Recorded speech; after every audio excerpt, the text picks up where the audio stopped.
Domonique, we like this, honestly, this hasn't been a very interesting NFL season. Like if we were just gonna talk about the football ain't really giving us this much. I want to give y'all something. My man Tyler Dunne covered the NFL for a few people. He runs his own.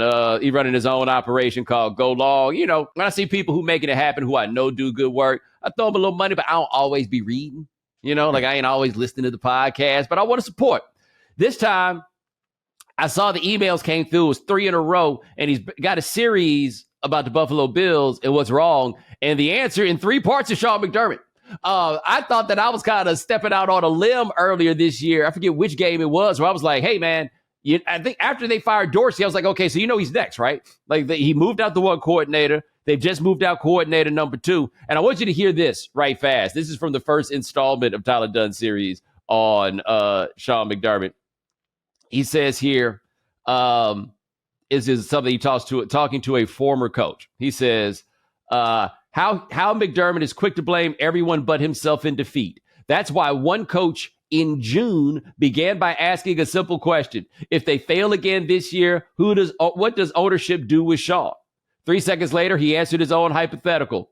Next year, if they fail, you know who'll be the first person he serves up? Ken Dorsey, who, as you may know, does not have a job. But anyway, got a whole bunch of stuff about McDermott not being the one to take responsibility, everything else. But every now and then, you read an anecdote in a story that's just, I got to share this. And Domonique, I feel bad that I have already shared it with you, so you don't get the oomph of hearing this for the first time. To be clear, I will be sending my $10. Yeah. Like, this is kind of amazing, and I think it's still going to hit you the same way. Should I tell it to him like I told you with the 2 stories, or should I just go straight to the story? Tell them both. They both are gems. Okay. So I'm reading this word for word, Tyler. I hope this is not a copyright infringement, but I feel like the people deserve it. Take the Niagara Falls speech. In December 2021, locals will recall the news of a woman deliberately driving into the waterway that spills into the falls. She drifted down the Niagara River before her vehicle was lodged against a rock about 50 yards from the brink. McDermott studied up and pieced together a speech. The coach explained how members from the Coast Guard did everything they could to save the woman. He built up the drama. Players held on tight for an inspiring apex, and nothing. Said the woman died. End of story. The complete absence of a point had some players biting their tongues, trying their hardest not to laugh. Can you imagine being in there hearing that story? And the end of it is, can't win them all. Right? But hold on. Here we go. And to be clear, Tyler Dunne says 7 stories confirm what I'm about to tell you. Oh, God. Okay.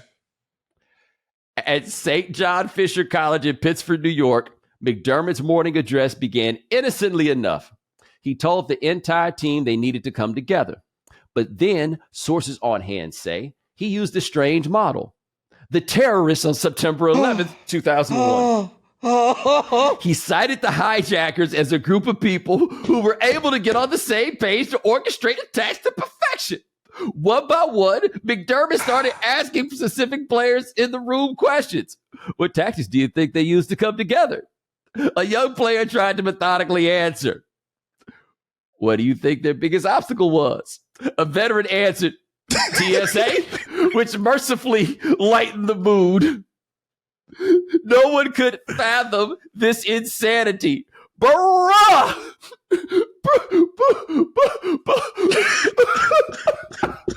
I hate that I was not there for either of those moments. I love shit like that. I would have loved to be there. The first story, as I'm listening to it the second time, I'm thinking, all right, even though it's been corroborated by a number of different people, they could hate this man. And there is a way that someone else there could tell that story in a way that was like, nah, it wasn't bad. It was inspirational. Like, I could understand, even if the woman died, I wouldn't have chosen this, but you could spin that to, we lost with 13 seconds left. But you know what? Those rescue people, they came back the next day and they was ready to rescue again. And you know what they did to follow in rescue opportunity? They rescued a motherfucker. And that is okay. But then you told the second story, and you don't even have to get through that thing. As soon as you said 9, you ain't even had to get the vent out. You 9, you hit the L. I was like, I'm out. If this came out of this man's mouth, there is no way that you, like, and the sentiment, I guess the core of it is like, you gotta persevere and you gotta sacrifice for your team. Like, that's an understandable sentiment. And maybe there's a way you can tie this to them. But why? There's so many other organizations. There's so many other people besides the ones that enacted the biggest terrorist attack on American soil. You ain't never heard of DJ? There you go. You ain't never heard of DJ? Right there. That's all they I'm put saying. out 2 movies a year about it. It's 2 movies a year about D-Day. Yo, put that on there. I want to know who on his staff or in the room or whatever. There had to be somebody that wanted to save him, right? Like, when I used to work with Dan Le Batard, on 2 different occasions, he was going too far with Mike Tyson. One of them was on radio. One of them was on television. Mike was not in the room, but that's not the point. Both of them were with Mike Tyson, and Mike had made it kind of clear he was not politely, but firmly, he was not appreciating what was going on. My line-stepping ass co-host is still trying to get a little more, and then finally, I had to say at some point, "Hey, Mike, thanks so much. Thanks so much for the time, Mike. We'll talk to you. We'll talk to you again soon." Thank you, Mike. Right? Because I see what's happening here, and I'm like, okay, I got to stop the fight, right? Like, I got to jump in. I got to wave my hand. I got to be the one to stop it. Somebody, when McDermott said 9/11, there had to be somebody in there ready to change the subject, but football don't work like that. You have to let that man crash and burn in front of everybody, because once you get in there and save him, he ain't the boss no more.